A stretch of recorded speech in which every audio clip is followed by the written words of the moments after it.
ఓం శ్రీ మహాగణాధిపతయే నమః. ఓం నమో భగవతే వాసుదేవాయ. ఓం శ్రీ గురుభ్యో నమః. మహాభారతం 20వ భాగం. ద్వైతవనానికి దుర్యోధనాదులు ప్రయాణం. కర్ణుని మాటలు విన్న దుర్యోధనుడు, మిత్రమా కర్ణ, నా అభిప్రాయం కూడా అదే. మనం ద్వైతవనానికి పోవడానికి ధృతరాష్ట్రుడు అంగీకరించాలి కదా. ఇటీవల ధృతరాష్ట్రుడు పాండవులను చూసి అంతు లేకుండా భయపడుతున్నాడు. పాండవుల శౌర్య పరాక్రమాలను తలచుకొని కలత చెందుతున్నాడు. ఇందుకు పాండవ పక్షపాతి అయిన విదురుడు వారిని ప్రశంసిస్తూ వంత పాడుతున్నాడు. కనుక ధృతరాష్ట్రుడు మన ప్రయాణానికి అంగీకరించడేమో. నీవు శకుని ఏదైనా ఉపాయం ఆలోచించండి అన్నాడు. మరునాడు కర్ణుడు దుర్యోధనుని వద్దకు వచ్చి, సుయోధన, ద్వైతవనంలో మనకు ఆవుల మందలు ఉన్నాయి కదా, వాటిని చూచు నెపంతో ధృతరాష్ట్రుని అనుమతి తీసుకుంటాం అన్నాడు. దుర్యోధనుడు కర్ణుని అభిప్రాయంతో తన అభిప్రాయం అదేనంటూ ఏకీభవించాడు. వెంటనే వారు ఒక గొల్లవాడిని పిలిపించి ధృతరాష్ట్రునితో ఎలా మాట్లాడాలో నేర్పించారు. ఆ తరువాత ముగ్గురు ధృతరాష్ట్రుని వద్దకు వెళ్ళి మాట్లాడుతూ ఉన్నారు. అంతలో వారు ఏర్పాటు చేసిన గొల్లవాడు వచ్చి ధృతరాష్ట్రునితో, మహారాజా, నేను ద్వైతవనం నుండి వచ్చుచున్నాను. అక్కడ ఇప్పటి వరకు క్షేమంగా ఉన్న మన ఆవులకు ఇటీవల క్రూర మృగాల బెడద ఎక్కువైనది. మీరు సత్వరం తగు చర్య తీసుకోవాలని మనవి చేస్తున్నాను అన్నాడు. శకుని, కర్ణుడు చేరి గోపాలుని మాటలు సత్యమనిపిస్తున్నాయని సుయోధనుని గోసంరక్షణార్థం ద్వైతవనానికి పంపమని నమ్మబలికారు. ధృతరాష్ట్రుడు, గోసంరక్షణ చేయడం మంచిదే, కానీ అక్కడ పాండవులు ఉన్నారు. మీరు అక్కడికి వెళ్ళి పాండవులను అవమానిస్తారు. వారు ఇప్పటికే మీచే అవమానించబడి ఉన్నారు. కనుక మిమ్మల్ని వదిలిపెట్టరు. మీ మీద ఆగ్రహించి ఉన్న భీముని రెచ్చగొట్టడం మంచిది కాదు. అమోఘమైన అస్త్ర సంపద సాధించిన అర్జునుని ఎదిరించడం క్షేమం కాదు. మీరు వారికి హాని తలపెట్టడం అవివేకం. గో సంరక్షణకు సమర్థులైన వారిని పంపుదాం, మీరు వెళ్ళవద్దు అన్నాడు. ఆ మాటలకు శకుని, మహారాజా, పాండవులు అమిత శౌర్య పరాక్రమాలు కలవాళ్లు. వారికి మేము హాని ఎలా తలపెడతాము? మేము అలా చేసినా ధర్మాత్ముడైన ధర్మరాజు ఆడిన మాట తప్పడు. అతని తమ్ములు అతని మాట జవదాటరు. మాకు కూడా వేటాడవలనని కోరిక కలిగినది. మాకు అనుజ్ఞ ఇమ్ము. మేము ఆవులను మాత్రం రక్షిస్తాము. అందువలన పాండవులకేకీడు కలుగదు అని నచ్చజెప్పాడు. ధృతరాష్ట్రుడు చివరకు అంగీకరించాడు. వెంటనే దుర్యోధనుడు ఘోషయాత్రను ప్రకటించాడు. ఘోషయాత్ర. కర్ణుడు, శకుని సోదరులు బంధువులను తీసుకొని పరివారంతో వాహనము ఎక్కి ద్వైతవనానికి దుర్యోధనుడు బయలుదేరాడు. ఒకచోట శిబిరాలను ఏర్పరచుకొని గొల్లవారిని అడిగి గోవుల మంచి చెడులు విచారించి అడవికి వెళ్ళి వేటాడారు. ఎన్నో మృగాలను చంపారు. ఆ సమయంలో ధర్మరాజు సజ్జస్కందం అనే యాగాన్ని అక్కడి మునుల సాయంతో చేస్తున్నాడు. అక్కడకు చేరిన సుయోధనుడు తన వైభవానికి తగినట్లు క్రీడాగృహములు నిర్మించమని చెప్పాడు. అక్కడ కాపలా ఉన్న గంధర్వులు వారిని అడ్డగించారు. వారు, ఇది చిత్రసేనుడనే గంధర్వరాజుకు చెందిన కొలను. ఇక్కడకు మీరు రాకూడదు, వెనక్కు వెళ్ళండి అన్నారు. భటులు, ఇక్కడకు సుయోధన సార్వభౌములు వచ్చారు, అందువలన మీరే ఇక్కడ ఉండక వెళ్ళండి అని బదులిచ్చారు. గంధర్వులు ఆగ్రహించి, మీ రాజుకు తన బలం, ఎదుటివారి బలం అసలు తెలియదు. గంధర్వరాజు దగ్గర ఇలాంటి దుశ్చర్యలు చెల్లవని చెప్పండి అని హేళనగా పలికారు.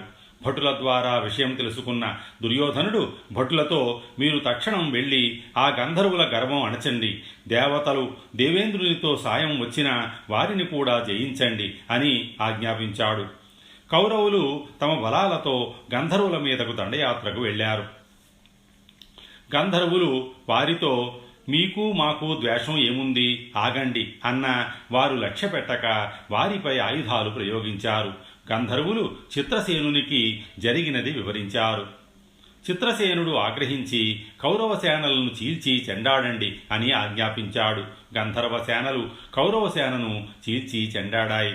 గంధర్వుల ధాటికి నిలువలేక దుశ్శాసనుడు పారిపోగా కర్ణుడు మాత్రం ధైర్యంగా పోరాడుతుండగా దుర్యోధనాదులు ఇది తెలుసుకుని యుద్ధరంగానికి వచ్చారు. కౌరవులకు గంధర్వులకు మధ్య జరిగిన ఘోరమైన పోరులో గంధర్వులు ఓడిపోయారు. వారు చిత్రసేనునికి జరిగినది చెప్పారు. చిత్రసేనుడు స్వయంగా యుద్ధానికి వచ్చాడు. చిత్రసేనుడు మాయాయుద్ధ నిపుణుడు. అతని మాయాయుద్ధానికి కౌరవసేన తట్టుకొనలేకపోయింది. కర్ణుడు తప్ప మిగిలిన వారంతా పారిపోయారు. దుర్యోధనుడు కర్ణునికి సాయంగా ఉన్నాడు. శకుని, దుర్యోధనుని సోదరులు దుర్యోధనునికి సాయంగా నిలిచారు. గంధర్వులు కర్ణుని రథం విరగ్గొట్టారు. కర్ణుడు పక్కనే ఉన్న వికర్ణుని రథం ఎక్కి యుద్ధం నుండి బయటకు వెళ్ళాడు. అప్పుడు చిత్రసేనుడు దుర్యోధనుని రథం విరచి దుర్యోధనుని జుట్టు పట్టుకొని నేల మీద పడవేసి తన రథానికి కట్టి గట్టిగా సింహనాదం చేశాడు.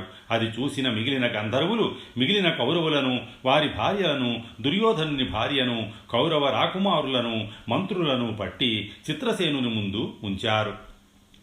అది చూసి మిగిలిన వారు అక్కడే ఉన్న ధర్మరాజు వద్దకు వెళ్ళి రక్షించమని మొరపెట్టుకున్నారు. అది విన్న భీముడు, ఆహా, మనం చెయ్యదలసిన కార్యం గంధర్వులే చేశారు. ఏ విధమైన శ్రమ లేకుండా మనకు విజయం చేకూర్చి గంధర్వులు మనకు మహోపకారం చేశారు. పుట్టిన నాటి నుండి పాపాలు చేసిన మాత్రమే చేయడానికి అలవాటు పడిన దుర్యోధనునికి ఈనాటికి గర్వభంగం చేసిన బ్రహ్మ ఎంత నేర్పరో కదా. అడవులలో అష్టకష్టాలు పడుతున్న మనల్ని అవమానించడానికి వచ్చిన దుర్యోధనునికి తగిన పరాభవం జరిగింది. అందువలన దుర్యోధనునిపై దయ చూపరాదు అన్నాడు. ఆ మాటలు విన్న ధర్మరాజు, భీమసేన, పరుషపు మాటలు తగునా? శరణన్న వారిని రక్షించాలి కాని చులకన చేయడం తగునా? దాయాదుల మధ్య తగాదాలు సహజం. అంతమాత్రంచే ప్రేమలు అంతరిస్తాయా? దాయాదులు వారిలో వారు కలహించుకున్న పరాయి వారి చేతిలో పరాభవం జరిగినప్పుడు ఒకరికి ఒకరు సాయపడాలి. అలా చెయ్యకపోతే లోకులు నిందించరా? సుయోధనుడు దుర్నీతి కలవాడే కాని భార్యలతో సహా పట్టుబడ్డాడు. మనం ఉపేక్షించిన కులహాని కలుగుతుంది. శరణు కోరిన వారిని రక్షించడం క్షత్రియ ధర్మం. నీ వంటి పరాక్రమశాలికి అది ధర్మం. కనుక నీవు నీ తమ్ములతో సాయుధులై రథముల మీద వెళ్ళి చిత్రసేనుని, సుయోధనుని, వారి భార్యలను, పరివారమును రక్షించండి అని చెప్పాడు. భీముడు, అన్నయ్య, దయ లేకుండా నన్ను నీటిలో తోయించి విషాహారం పెట్టి చంపాలనుకున్నాడు. మనలను లక్క ఇంట్లో దహించాలని అనుకున్నాడు. మన సంపదలను వంచనతో అపహరించాడు. ద్రౌపది వలువలు నిండు సభలో ఊడదీయించి అవమానించాలని చూశాడు. అతడు చేసిన దుశ్చర్యలు తలచకుండా ఇలా ఔదార్యం చూపడం తగునా అని భీముడు పలికాడు. ధర్మరాజు, భీమసేన, రక్షించమని అడిగితే ఎంతటి దుర్బలులైనా సాయం చేయడానికి ప్రయత్నిస్తాడు. నీ వంటి బలవంతునకు ఊరకుండటం తగునా? శత్రువునైనా శరణుజొచ్చిన రక్షించాలని పెద్దలు చెబుతారు. సుయోధనునికి మన బలపరాక్రమములు తెలియను. అందువలన మనం రక్షిస్తామని ఆశతో ఎదురుచూస్తూ ఉంటాడు. ఇది మనకు పుణ్యం కలుగు సమయం. నేను వెళ్ళి రక్షించగలను. నేను యజ్ఞదీక్షలో ఉన్నాను కనుక నిన్ను అర్థిస్తున్నాను. కనుక మీరు వెళ్ళి గంధర్వులకు మంచి మాటలతో చెప్పి వారిని విడిపించండి. లేని ఎడల వారితో యుద్ధం చేసి వారిని విడిపించండి. నా యజ్ఞాన్ని సఫలం చెయ్యండి అన్నాడు. ఎలాగైతేనే భీముడు అంగీకరించి తన తమ్ములతో ఆయుధాలు ధరించి గంధర్వుల దగ్గరకు వెళ్ళారు. భీముడు వారితో, గంధర్వులారా, మీకు మాకు విరోధం లేదు. మీరు స్నేహపూర్వకంగా సుయోధనుని విడిచిపెట్టండి. ఇది ధర్మరాజు ఆజ్ఞ, అనుల్లంఘనీయముని తెలుసుకోండి అన్నాడు. గంధర్వులు, ధర్మరాజు మాకు రాజు కాదు కనుక అతని ఆజ్ఞను మేము ఎందుకు పాటించాలి? మా రాజు దేవేంద్రుడు చెప్తేనే మేము వింటాము అన్నారు. భీముడు, గంధర్వులారా, మీరు మంచి మాటలకు వినేలా లేరు. మా ప్రతాపం రుచి చూపిస్తాము, సుయోధనుని విడిపిస్తాము అని తమ్ములతో, గంధర్వులతో తలపడ్డాడు. పాండవులకు గంధర్వులకు మధ్య పోరు భీకరంగా సాగింది. అర్జునుడు తన బాణాలతో అన్ని దిక్కులను బంధించాడు. చిత్రసేనుడు గదాయుధాన్ని అర్జునునిపై ప్రయోగించాడు. అర్జునుడు తన బాణంతో దానిని ముక్కలు చేశాడు. చిత్రసేనుడు మాయాయుద్ధం ఆరంభించాడు. అర్జునుడు శబ్దవేదితో బాణములతో చిత్రసేనుని వేధించాడు. ఇక చేసేది లేక చిత్రసేనుడు అర్జునుని ముందు నిలిచాడు. అర్జునుడు, చిత్రసేన, నీకు కౌరవులతో శత్రుత్వం ఎందుకు? వారిని విడిచిపెట్టు అన్నాడు. చిత్రసేనుడు, అర్జున, నీకు నాకు ఎలాంటి శత్రుత్వం లేదు. పైగా నీవు నా మిత్రుడివి. అసలు విషయం ఏమిటంటే ఈ దుర్యోధనుడు పరమ దుర్మార్గుడు. మీరు అడవిలో పడుతున్న కష్టాలు చూసి అవహేళన చెయ్యడానికి ఘోషయాత్ర మిష మీద వచ్చాడు. ఇది తెలుసుకున్న ఇంద్రుడు ఈ దురాత్ముని పట్టి బంధించి తన వద్దకు తీసుకురమ్మన్నాడు. అందుకే ఇతనిని పట్టి బంధించి తీసుకువెడుతున్నాను అన్నాడు. కర్ణుడు, మిత్రమా చిత్రసేన, ఇతడు ఎంతటి దుర్మార్గుడైనా మాకు సోదరుడు. ఇతనిని విడిచిపెట్టి ధర్మరాజుకు ఆనందం కలిగించు. దేవేంద్రుని ఆజ్ఞ అయినా ఇతనిని ధర్మరాజు దగ్గరకు తీసుకువెడతాము. అతడు చెప్పినట్లు నడుచుకుంటాము అన్నాడు. చిత్రసేనుడు అందుకు సమ్మతించాడు. అందరూ ధర్మరాజు వద్దకు వెళ్ళారు. చిత్రసేనుని ధర్మరాజు సాదరంగా పూజించి, చిత్రసేన, సుయోధనుడు, సోదరులు, పరివారంలో ఎవరికీ నీ వలన ప్రాణహాని కలుగలేదు. మా కుటుంబం సురక్షితంగా ఉన్నందుకు సంతోషం. ఇతని అపరాధం మన్నించి విడిచిపెట్టు అని ప్రార్థించాడు. ధర్మరాజు మాట చిత్రసేనుడు మన్నించి సుయోధనుని పరివారంతో సహా విడిచిపెట్టాడు. చిత్రసేనుడు జరిగినది దేవేంద్రునికి చెప్పాడు. దేవేంద్రుడు అమృత వర్షాన్ని కురిపించి యుద్ధంలో మరణించిన గంధర్వులను బ్రతికించాడు. ధర్మరాజు దుర్యోధనుని బంధ విముక్తుని చేసి, సుయోధన, ఎప్పుడూ ఇలాంటి సాహసం చెయ్యవద్దు. దుర్మార్గులు మాత్రమే ఇలాంటి క్రియలు చేసి నశిస్తారు. నీవు మనసులో ఎలాంటి విరోధం పెట్టుకొనక తమ్ములను పరివారాన్ని వెంట పెట్టుకుని హస్తినకు వెళ్ళుము అన్నాడు. సుయోధనుడు దీనవదనుడై అక్కడి నుండి వెళ్ళిపోయాడు. ధౌమ్యుడు, బ్రాహ్మణులు ధర్మరాజు ఔదార్యాన్ని కొనియాడారు. అంతవరకు కథను వింటున్న జనమేజయుడు వైశంపాయనుని పాండవులకు హాని మాత్రమే చేసే దుర్యోధనుడు శత్రువులచే అవమానం పొందడమే కాక పాండవులచే రక్షింపబడ్డాడు కదా, ఆ అవమానాన్ని ఎలా సహించి హస్తినకు చేరాడు, ఆపై దుర్యోధనుడు ఎలా ప్రవర్తించాడు అని అడిగాడు. వైశంపాయనుడు పాండవులచే రక్షింపబడిన దుర్యోధనుడు అవమాన భారంతో, మితిమీరిన దుఃఖంతో తన సేనలను మరల్చుకొని కొంత దూరం వెళ్లి విడిది చేశాడు. సుయోధనునికి నిద్ర పట్టలేదు. అతడు కుటీరంలో ఏకాంతంగా దుఃఖిస్తూ ఉండగా కర్ణుడు వెళ్ళి, సుయోధన, మానవులకు సాధ్యం కాని పని నీవు సాధించావు. గంధర్వులతో యుద్ధం చేసి గెలిచావు. నేను కూడా నా శక్తి వంచన లేకుండా యుద్ధం చేశాను. కానీ మన సేనలు నాకు సహకరించలేదు. నా రథం విరిగిపోవడంతో నేను వికర్ణుని రథంపై పక్కకు పోయాను. నీవు శత్రువులను జయించావని విని ఆనందించాను అన్నాడు. ఆ మాటలు విన్న దుర్యోధనుడు కర్ణునికి విషయం తెలియక మాట్లాడుతున్నందుకు చింతించి సిగ్గుతో తలవంచుకొని, కర్ణ, నేను, తమ్ములు గంధర్వులతో యుద్ధం చేశాము. చిత్రసేనుడు నన్ను, నా భార్యను పరివార సమేతంగా బంధించి తీసుకువెడుతున్న సమయంలో మన వాళ్ళు కొందరు ధర్మరాజుని శరణు వేడారు. ధర్మరాజు తన తమ్ములను పంపాడు. వారు ముందు గంధర్వులకు నచ్చచెప్పి చూశారు. వారు వినకపోవడంతో యుద్ధం చేసి గంధర్వులకు మంచి మాటలు చెప్పి మమ్ము ధర్మరాజు వద్దకు తీసుకువెళ్లారు. ధర్మరాజు నన్ను విడిపించాడు. కర్ణ, ఇంత అవమానం జరిగిన తరువాత బ్రతకటం వ్యర్థం. నన్ను చూసి ప్రజలు నవ్వరా? వారిని ఎలా పాలించగలను? ఇంతకంటే గంధర్వుల చేతిలో మరణించడం మేలు కదా, అలాగైతే స్వర్గం ప్రాప్తించేది అని తిరిగి, నేను ప్రాయోపవేశం చేయుట ఉత్తమం. నా తరువాత దుశ్శాసనుడు మీకు నాయకుడు. నేను ఈ అవమాన భారంతో హస్తినకు రాలేను. 10 మందిలో తిరగలేను. తండ్రి ధృతరాష్ట్రునితోనూ తాత భీష్ముడితోనూ సంభాషించలేను. ఇది స్వయంకృతాపరాధం, అనుభవించి తీరవలెను. చెడ్డవాడు సిరి సంపదలను కూర్చవచ్చును, విద్యలు నెరవచ్చును, కానీ వాటిని సద్వినియోగం చెయ్యలేడు. నేను అంతే. నా అంతటి వాడిని గంధర్వుడు పట్టుకోవడం ఎంత అవమానం! ఆత్మాభిమానం పోయిన తరువాత ప్రాణాలతో జీవించడం నిరర్థకం. కనుక ప్రాయోపవేశం చేసి నా ప్రాణాలను త్యజించడం తథ్యం. నా మాటకు తిరుగులేదు అన్నాడు. సుయోధనుడు పక్కనే ఉన్న దుశ్శాసనుని చూసి, దుశ్శాసన, నీకు రాజ్యాభిషేకం చేస్తాను. శకుని, కర్ణుల సాయంతో ఈ భూమండలం ఏలుకుంటూ నీ తమ్ములకు సంతోషం కలిగించు. బ్రాహ్మణులను సన్మానించుతూ, గురువులను భక్తితో పూజిస్తూ ప్రజలను పాలించు అన్నాడు. ఇది విన్న దుశ్శాసనుడు తల్లడిల్లిపోయి, అన్నా, భూమి వద్దలైనా, సముద్రాలన్నీ ఇంకిపోయినా, సూర్యచంద్రులు తేజమును కోల్పోయినా నీవే సార్వభౌముడవు. నేను ఈ రాజ్యభారాన్ని భరించలేను అంటూ ఏడవసాగాడు. కర్ణుడు వారిరువుని చూసి, సుయోధన, మీరిరువురు శోకమును విడవండి. ఈ విధంగా శోకించిన శత్రువులు సంతోషిస్తారు. చంద్రవంశపు రాజువు ఇలా అల్పునిలా దుఃఖించతగునా? ఎన్నో భోగములు అనుభవించవలసిన ఈ శరీరమును ఇలా త్యజిస్తావా? నీవే ధైర్యం కోల్పోయినా మమ్ములను ఎవరు ఓదారుస్తారు? నువ్వు పాండవుల వలన విముక్తుడవైనావని దుఃఖిస్తున్నావు, కానీ అది సరికాదు. ఏ రాజ్యంలో పౌరులు నిశ్చింతగా జీవిస్తున్నారో వారు ఆ రాజుకు సేవకులు. ఆ రాజు ఆపదలో ఉన్నప్పుడు పౌరులు తమ శౌర్యంతో అతనిని రక్షించాలి. పాండవులు నీ రాజ్యంలో నివసిస్తున్న నీ కింకరులు. ఆపదలో ఉన్న నిన్ను రక్షించడం వారి ధర్మం. పాండవులు జూదంలో సర్వము పోగొట్టుకొని నీకు దాసులైన వారు. ఈ మాత్రం చేయడంలో వారి గొప్ప ఏమున్నది అన్నాడు. శకుని దుర్యోధనుని చూసి, సుయోధన, కర్ణుని మాటలు విని నీ దుఃఖమును విడువు.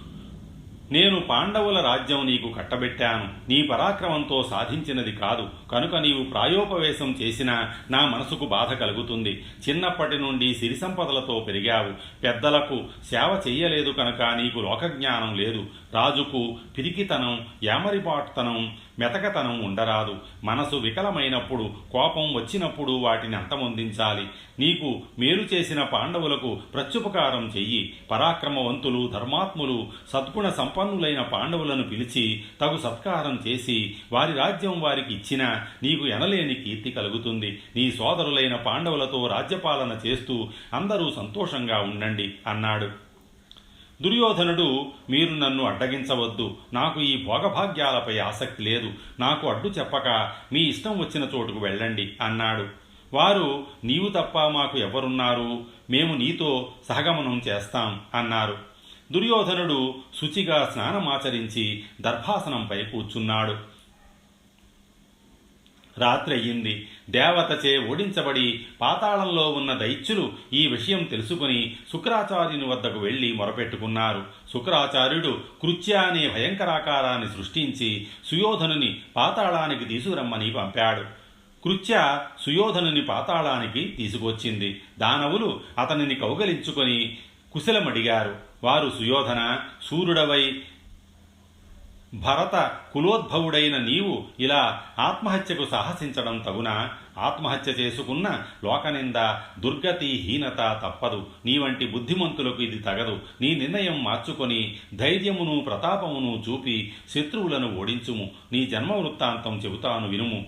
మేము పరమేశ్వరుని గురించి తపస్సు చేయగా పరమేశ్వరుడు నిన్ను మాకు ప్రసాదించాడు. నీ శరీరం పైభాగం వజ్ర సమానం. ఏ విధమైన అస్త్రములు దానిని ఛేదించలేవు. నీవు కారణ జన్ముడవు. నీకు సాయంగా అనేక మంది దానవులు క్షత్రియులుగా జన్మించారు. వారే భగదత్తుడు మొదలైన వారు. భీష్మ, ద్రోణ, కృపాచార్యులు దేవతాంశలతో జన్మించిన వారి భావనలో రాక్షసాంశ ఉండడం చేత యుద్ధంలో పుత్రులు, పౌత్రులు, మిత్రులు, వృద్ధులు, బాలురు, శిష్యులు అనే భేదం లేక పాండవ సైన్యాలను నాశనం చేస్తారు. అర్జునుడంటే భయపడుతున్నావు. ఏమీ భయం లేదు. కృష్ణునిచే సంహరించబడిన నరకాసురుని ఆత్మను కర్ణునిలో ప్రవేశపెట్టాము. కనుక కర్ణుడు శ్రీకృష్ణునిపై, అర్జునునిపై పగబట్టి చంపగలడు. దేవేంద్రుడు కుమారుడైన అర్జునుని రక్షించుటకు బ్రాహ్మణ వేషంలో కర్ణుని కవచకుండలాలను దానంగా గ్రహిస్తాడంటే అర్జునుడు కర్ణుని గెలవలేడనే కదా. లక్షల మంది రాక్షస వీరులు, సంశక్తులు పేరున జన్మించారు. వారిచే అర్జునుడు ఓడింపబడతాడు. దైన్యం వీడి వెళ్ళు. ఈ భూమండలాన్ని నీవు పాలించగలవు అన్నారు. కృత్య దుర్యోధనుని తిరిగి స్వస్థానంలో వదిలింది. సూర్యోదయం కాగానే నిద్రలేచిన దుర్యోధనునికి రాత్రి జరిగినది కలో నిజమో అర్థం కాకున్నా పాండవులను జయించగలనన్న ఆత్మవిశ్వాసం కలిగింది. కర్ణుడు తిరిగి దుర్యోధనుని దగ్గరకు వచ్చి, సుయోధన, చచ్చి సాధించేది ఏముంది? బ్రతికి ఉంటే శత్రువులను జయించి సమస్త సౌఖ్యములు పొందవచ్చు. అర్జునుని పట్ల నీకున్న భయం పోగొట్టుకో. అరణ్యవాసం, అజ్ఞాతవాసం ముగిసిన తరువాత నేను అర్జునుని సంహరిస్తానని ఈ ఆయుధంపై ప్రతిజ్ఞ చేస్తున్నాను అన్నాడు. రాత్రి రాక్షస వీరుల పలుకులు, ఇప్పుడు కర్ణుని ప్రతిజ్ఞ దుర్యోధనునిలో కొత్త ఆశలు నింపగా ప్రాయోపవేశ నిర్ణయాన్ని నిలిపి హస్తినకు చేరాడు. ఒకరోజు భీష్ముడు, సుయోధన, పెద్దల మాటలు పెడచెవిన పెట్టి ఘోషయాత్రకు వెళ్ళి అవమానం పొందావు. చివరకు ధర్మరాజు వలన బయటపడ్డావు. కానీ లేకున్నా గంధర్వుని చెరలో మగ్గేవాడివి కదా. నువ్వు నమ్మిన కర్ణుడు నిన్ను రక్షించలేదు. నిన్ను నీ తమ్ములను వదిలి పారిపోయాడు. అతని యుద్ధ నైపుణ్యం చూశావు కదా. పాండవులు పరాక్రమవంతులు. వారి ముందు కర్ణుడు వీసమెత్తు కూడా చెయ్యడు. అతడు మాటల వీరుడు. నీ మేలు కోరి చెప్తున్నాను. కర్ణుని నమ్మి వంశనాశనం చేసుకొనక పాండవులతో సంధి చేసుకుని సుఖంగా ఉండు అని హితవు పలికాడు. సుయోధనుడు భీష్ముని మాటలు లెక్క చేయక కర్ణునితో శకునితో కలిసి నవ్వుకుంటూ వెళ్ళాడు. ఒకరోజు దుర్యోధనుడు కర్ణునితో, కర్ణ, ధర్మరాజు రాజసూయ యాగం చేశాడు కదా, అలాంటి యాగం నేను చెయ్యాలని అనుకుంటున్నాను. తగు సన్నాహాలు కావించు అన్నాడు. కర్ణుడు వెంటనే, అదెంత పని సుయోధన, ఈ భూమండలంలోని రాజులంతా నీ సామంతులు. అందరికీ ఆహ్వానాలు పంపించు, బ్రాహ్మణులను సత్కరించు, యాగశాలలు నిర్మించు, అన్న సంతర్పణకు సంభారాలు సమకూర్చు, దేవేంద్రుడు మాదిరి యాగం చెయ్యి అన్నాడు. సుయోధనుడు బ్రాహ్మణులను పిలిపించి రాజసూయయాగానికి తగిన సన్నాహాలు చెయ్యమన్నాడు. వారు, సుయోధన, పాండవులు నీ శత్రువులు. వారిని జయించి కానీ నీవు రాజసూయయాగం చెయ్యలేవు. రాజసూయయాగం వంటిదే వైష్ణవ యాగం. దానిని ఇది వరకు వాసుదేవుడు చేశాడు. అది నీకు తగిన యాగం అని చెప్పారు. సుయోధనుడు అందుకు సమ్మతించి తల్లిదండ్రులైన గాంధారి, ధృతరాష్ట్రుల వద్ద, గురుదేవులైన ద్రోణ, కృపుల వద్ద, భీష్ముని వద్ద అనుమతి తీసుకున్నారు. రాజులకు, బ్రాహ్మణోత్తములకు ఆహ్వానాలు పంపాడు. పాండవులకు ఆహ్వానం పంపాడు. దూత, ధర్మరాజా, సుయోధన చక్రవర్తి చేసే వైష్ణవ యాగానికి మిమ్మల్ని పిలవడానికి నన్ను పంపాడు. కనుక మీరు తప్పక వేయించేయాలి అని అర్థించాడు. ధర్మరాజు, సుయోధనుడు యాగం చేయడం మాకు చాలా సంతోషం. దీనివలన మా వంశం పావనమవుతుంది. మేము చేసుకున్న ఒప్పందం కారణంగా మేము అరణ్యవాస సమయంలో నగర ప్రవేశం చేయడం సమంజసం కాదు. ఆ విషయం దయచేసి మీ రాజుకు చెప్పండి అన్నాడు. పక్కనే ఉన్న భీముడు, అరణ్య అజ్ఞాతవాసములు గడిచిన పిమ్మట మేమే పిలవకుండానే వచ్చి మా ఆయుధాలతో అగ్నిగుండం వేల్చి అందులో నీ రాజు దుర్యోధనుని, అతని 100 తమ్ములను యజ్ఞపశువులుగా అర్పించగలము అని చెప్పు అన్నాడు. దూత అవే మాటలను సుయోధనునికి చెప్పాడు. ధృతరాష్ట్రుడు యాగ నిర్వహణకు, అతిథి సత్కారానికి విదురుని నియోగించాడు. యాగం నిర్విఘ్నంగా సమాప్తి అయ్యింది. యాగానికి వచ్చిన కొందరు సుయోధనుని పొగిడినా, కొందరు ధర్మరాజు చేసిన రాజసూయ యాగంతో అది సరిపోలదని అన్నారు. కర్ణుడు సుయోధనుని చూసి, సుయోధన, వైష్ణవ యాగం నిర్విఘ్నంగా జరిపించావు. ఇదే విధంగా పాండవులను జయించి రాజసూయ యాగం కూడా నెరవేర్చగలవు. నేను అర్జునుని చంపే వరకు నా కాలిగోళ్లు కూడా కడగను అని భీషణ ప్రతిజ్ఞ చేశాడు. అందుకు సుయోధనుడు ఆనందించి, నీ సాయం ఉంటే పాండవులను జయించడం నాకు కష్టం కాదు అన్నాడు. కర్ణుడు చేసిన శపథం విని ద్వైతవనంలో ఉన్న ధర్మరాజు భయపడ్డాడు. ఒకరోజు ధర్మరాజు నిద్రిస్తుండగా అతని స్వప్నంలో ఒక అడవి జంతువు కనపడి, ధర్మరాజా, ప్రతిరోజు మీరు మమ్మల్ని చంపి తింటున్నారు. మా జాతులు నామమాత్రం అవుతున్నాయి. మా వంశాలు నాశనం కాకముందే మీరు ఇక్కడి నుండి వెళ్ళిపోండి అని అభ్యర్థించాయి.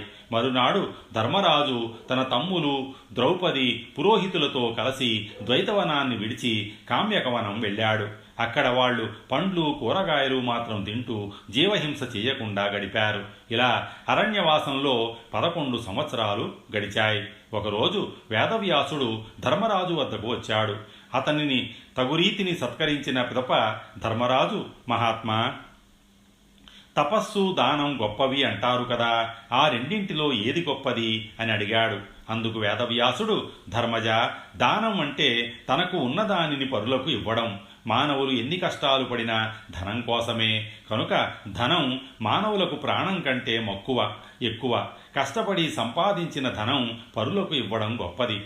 సాధారణంగా బుద్ధిహీనులు తాము అక్రమంగా సంపాదించిన ధనం దానం చేస్తుంటారు. అందువలన పుణ్యం ఏమీ రాదు. న్యాయంగా సంపాదించినది మాత్రమే కొంచెం దానం చేసినా పుణ్యం వస్తుంది. అలాంటి ధనం సకాలంలో సరి అయిన ప్రదేశంలో యోగ్యుడైన వాడికి దానం చెయ్యాలి. అపాత్ర దానం చెయ్యకూడదు.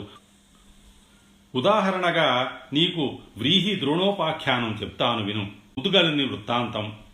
ధర్మజ, పూర్వం కురుక్షేత్రంలో ముద్గలుడు అనే బ్రాహ్మణుడు ఉండేవాడు. అతడు పొలములో రాలిన ధాన్యం ఏరుకొని జీవించేవాడు. కటిక దరిద్రుడు, సత్యవ్రతుడు, నిష్ఠాగరిష్ఠుడు. ఉన్నంతలో అతిథులను సత్కరించేవాడు. ఒకరోజు అతని ఇంటికి దుర్వాసుడనే ముని వచ్చాడు. అతడు చూడడానికి పిచ్చివాని వలె ఉన్నాడు. ముద్గలుడు దుర్వాసునికి తగిన సత్కారం చేసి భోజనం పెట్టాడు. అలా ప్రతి అమావాస్య పౌర్ణమికి ముద్గలుని ఇంటికి దుర్వాసుడు వస్తూనే ఉన్నాడు. ముద్గలుడు అతను నిరాహారుడై అతనికి భోజనం పెట్టేవాడు. ఆ విధంగా 6 పర్వదినాలు వరుసగా ప్రీతిగా భోజనం పెట్టిన ముద్గలుని చూసి దుర్వాసుడు ఆశ్చర్యపోయాడు. దుర్వాసుడు, ముద్గల మహర్షి, నీ వంటి దానశీలిని నేను ఇంతవరకు చూడలేదు. నీవు సద్గుణ సంపన్నుడవు, పుణ్యమూర్తివి. ఏమాత్రం యావగించుకోకుండా, కోపం లేకుండా, అవమానించక నాకు అతిథి పూజ చేశావు. నీ అన్నదానం, సత్యం, ధైర్యం, పరుల సొత్తును ఆశించకపోవడమే నీ సంపద. మనసును, ఇంద్రియములను అదుపులో ఉంచేదే తపస్సు. అటువంటి తపస్సు నీవు చేశావు. అతిథి సత్కారానికి నేను తృప్తి చెందాను. నీకు సశరీరంగా స్వర్గలోక ప్రాప్తి జరుగుతుంది అని చెప్పి వెళ్ళిపోయాడు. ఒక దేవదూత విమానం తీసుకువచ్చి ముద్గలునితో, మహాముని, నీవు చేసిన పుణ్యం వలన నీకు స్వర్గలోక ప్రాప్తి కలిగింది, విమానం ఎక్కుము అనే చెప్పారు. ముద్గలుడు ఆ దేవదూతను చూసి, అయ్యా, దేవలోకం ఎలా ఉంటుంది అని అడిగాడు. తపస్సు చేసి సిద్ధి పొందిన మహామునులు, యజ్ఞాలు చేసిన వాళ్ళు, సత్యసంధులు, ఇంద్రియములను జయించిన వారు, దానం చేసిన వారు, యుద్ధంలో మరణించిన వారు దేవలోకంలో నివసిస్తారు. ఇంకా అప్సరసలు, సిద్ధులు, సాధ్యులు, దేవమునులు, మరుత్తులు నివసిస్తూ ఉంటారు. మేరు పర్వత శిఖరం అక్కడే ఉంది. నందనోద్యానం ఉంది. అక్కడ ఆకలి దప్పులు ఉండవు, వ్యాధులు, ముసలితనం ఉండదు. అక్కడ అందరికీ తేజోమయ దేహాలు ఉంటాయి. స్వర్గంలో ఉన్నంతకాలం దుఃఖం ఉండదు.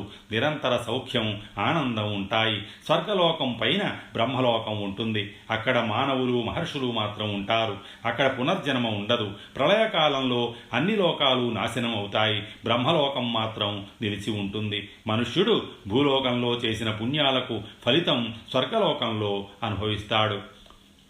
అక్కడ ఎలాంటి పుణ్యం చేసుకోవడానికి వీలు లేదు. చేసిన పుణ్యఫలం అనుభవించిన తరువాత మరల భూలోకానికి వస్తాడు. వచ్చిన మానవుడు వాటిని విడువలేక వేదనకు గురి అవుతాడు. స్వర్గలోకంలో ఉన్నవారు కూడా తమ కంటే ఉన్నత స్థితిలో ఉన్నవారిని చూసి మనసులో బాధపడతారు. బ్రహ్మలోకం శాశ్వతం, స్వర్గలోకం అనుభవానికి మాత్రమే. భూలోకం కర్మభూమి. భూలోకంలో చేసిన సత్కర్మల ఫలం స్వర్గలోకంలో అనుభవిస్తారు అని చెప్పి స్వర్గలోకానికి రమ్మని ముద్గలుని పిలిచాడు. ముద్గలుడు, అయ్యా, నాకు అశాశ్వతములైన స్వర్గసుఖములు అవసరం లేదు. ఏ లోకానికి పోతే తిరిగి జన్మ లేదో ఆ లోకానికి పోవడానికి ప్రయత్నిస్తాను అన్నాడు.